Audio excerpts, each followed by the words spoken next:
Stacking up today, Trader Tim Biggam of Options Insider has his eyes on the skies. Good to have you here. Absolutely, great to be here. Thanks, Ange. A lot of people are thinking about getting away this weekend with record numbers of people traveling. So you want to take a look at the airlines here. We talked about this earlier in the show, but specifically, what airlines do you think are the most battered and beaten down that could eventually fly higher? Yeah, absolutely. Delta is a name really liked down here as a value player. Stock's trading at a 5-year low, trading under 35 bucks for the first time in many a year, following yesterday's kind of pilot strike.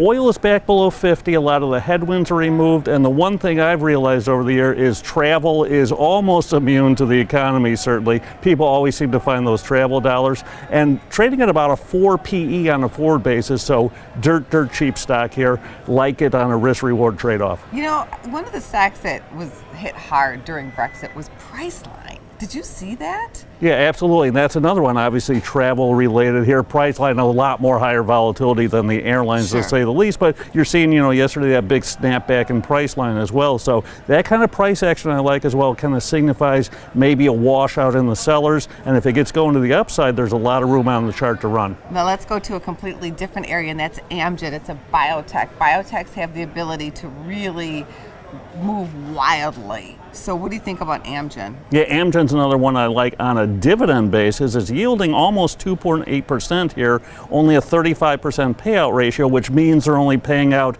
1/3 of their dollars towards that dividend, so that looks safe. They keep growing their dividend. This is also trading at the lowest in about 2.5 years. Biotech's been a bloodbath, so if these get going again, kind of like the price action over the last couple of days, same kind of thing as the airlines. Right, so you could get maybe 1.4% for your money with the 10-year bond, or you could get Amgen at 2.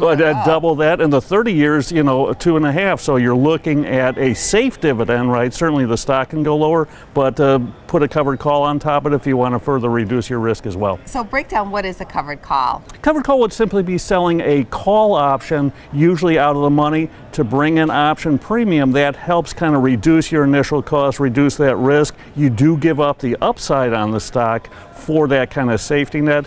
And with implied volatility, which is a fancy way of saying the price of options, the craziness we've seen has driven option prices up.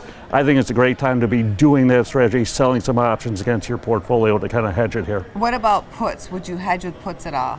Buying puts here, because options are expensive, I'm a little less leery. If you don't own the stock, you can sell the put, which effectively positions to be a buyer at a lower level. That's something else you can consider, maybe target a dividend level doing that strategy. Thank you, Tim. You bet, anytime, Angie.